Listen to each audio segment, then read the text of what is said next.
Good afternoon, student. We are doing 11th standard history, and today we will do next topic of chapter displacing indigenous people, the gold rush and the growth of industries. There was always a hope that there was gold in the North America. कहते Europeans people जो थी उनको एक hope थी कि north America में बहुत ज़्यादा उन्हें गोल्ड मिलेगा. इन दी 1840s trace of gold were found in USA. कहते यूएसए में जो नॉर्थ अमेरिका में यूएसए है वहाँ पे 1840 में कहते हैं वहाँ पे उन्हें गोल्ड के ट्रेस मिलेगी, गोल्ड पाने की कुछ निशान मिले. इन द कैलिफोर्निया, जो कि कैलिफोर्निया यूएसए में एक जगह है. कहते कैलिफोर्निया में 1840 में उन्हें पता लगा कि वहाँ पे गोल्ड मिलता है, गोल्ड माइंस करके गोल्ड निकाला जा सकता है.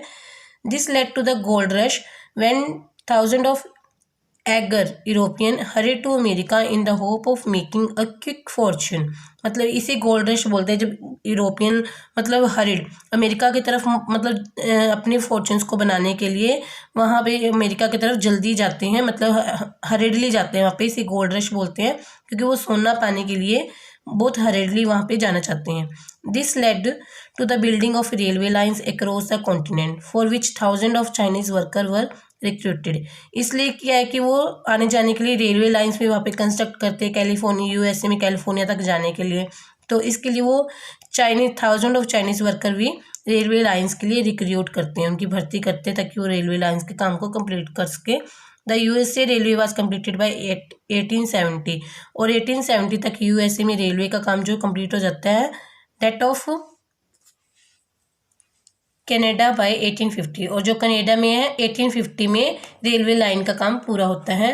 The old nation creep on at a snail pace and the Andrew Carnegie a poor immigrant from Scotland who became one of the first millionaire industrialist in the USA. The republic thunder on at the speed of an express.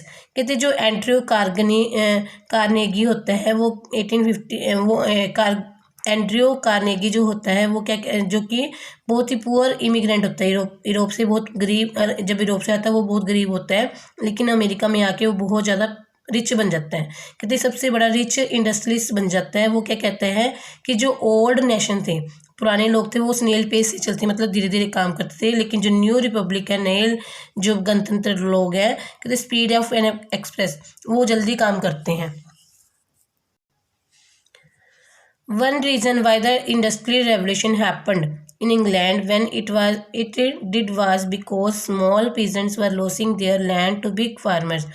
कहते जो industrial revolution हुआ था Britain में क्यों हुआ था ये, क्योंकि जो स्मॉल पीजेंट्स होते हैं, स्मॉल किसान होते हैं, उनकी जो लैंड है बिग फार्मर्स उनकी लैंड को छीन लेते हैं. एंड और जब उनकी ज़मीनें छीन जाती है तो and moving to job in the factories, जो कि फैक्ट्रीज़ में फिर काम करने के लिए मतलब उनको लिवलीहुड अपनी रोज़गार तो करना ही होता है रोटी के लिए, तो वो अपनी जॉब ढूंढने के लिए फैक्ट्री में चले जाते हैं. जैसे कि आपके 9 चैप्टर में पढ़ा था हमने इंडस्ट्रियलाइजेशन में कि फार्मर्स फैक्ट्रीज में काम करने क्यों जाते हैं. In North America industries develop for every different region to manufacture. अब नॉर्थ अमेरिका में कहते हैं इंडस्ट्रीज जो डिवेल्प होती है उनका रीजन ब्रिटेन से थोड़ा अलग होता है. To manufacture railway equipment so that rapid transport could link distance places. उन्होंने इंडस्ट्रीज इसलिए लगाई होती हैं ताकि रेलवे को बनाने वाले जो इक्विपमेंट होते हैं उनको मैन्युफैक्चर किया जा सके ताकि मतलब डिस्टेंस प्लेसेस तक ट्रांसपोर्ट हो सके. And produce machinery which would make large scale farming easier. और वो वाली मशीनरी बनाते हैं जो कि फार्मिंग को लार्ज स्केल पे मतलब बड़े बड़े खेतों में फार्मिंग करना ईजी हो जाए. Industrial town grow and factory multiply. और इंडस्ट्रियल टाउन बढ़ने लगते हैं, फैक्ट्रीज भी आगे बहुत ज़्यादा लग जाती है both in US and Canada.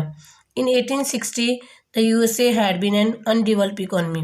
1860 तक यूएसए जो थी अनडेवलप्ड इकोनॉमी होती है, मतलब पूरी तरह से डेवलप नहीं होती. लेकिन जब 1890 की बात करते हैं 1890 it was leading industrial power in the world. कहते हैं 1890 तक ये वर्ल्ड में सबसे बड़ी इंडस्ट्रियल पावर बन जाती है USA. Large scale agriculture also expanded. बड़े बड़े खेतों में बड़े बड़े आकार के ज़मीनों पर एग्रीकल्चर शुरू होती है. Vast areas were cleared and divided into farms बड़े बड़े एरियाज को क्लियर करके उनको फार्म्स खेतों में बदला जाता है। बाय 1890 द बेसन had almost been exterminated, thus ended the life of hunting the native had followed for centuries। कहते जो बैसन होता है उनको जो वाइल्ड फैलो हमने पहले भी किया था, जो बैसन वहाँ उनका जीविका का साधन होता है। जब वो लार्ज स्केल पर एग्रीकल्चर करते हैं तो लैंड्स को क्लियर करते हैं, तो वो बैसन जो होते हैं वो वहाँ पे मर जाते हैं, क्योंकि पहले वो जंगलों में ही रहते हैं, जंगलों को साफ करके खेती के लिए बना ले जाते हैं। तो इस तरह से बेसिन्स का जो जंगल वगैरह वो ख़त्म हो जाते हैं, उनकी रहने की जगह ख़त्म हो जाती है। तो वो जो काफ़ी सेंचुरी से जो नेटिव पीपल से हंटिंग पे डिपेंड कर रहे थे, तो ऑलमोस्ट वो ख़त्म हो जाता है, अब उनका शिकार करने की क्रिया अब ख़त्म हो जाती है। इन 1892 the USA continental expansion was complete. कहते 1890 तक USA का जो हमने कॉन्टिनेंटल एक्सपेंशन देखा था पिछले मैप में, पिछली वीडियो के मैप में देखा था, कहते 1892 तक वो पूरा USA मतलब एक्सपेंड हो जाता है। The area between the Pacific and Atlantic ocean was divided up into states. कहते जो पैसिफिक और अटलांटिक एशियन के बीच में जो एरिया होता है वो स्टेट्स में डिवाइड हो जाता है। There no longer remain the frontier that had pulled European settler west for many decades.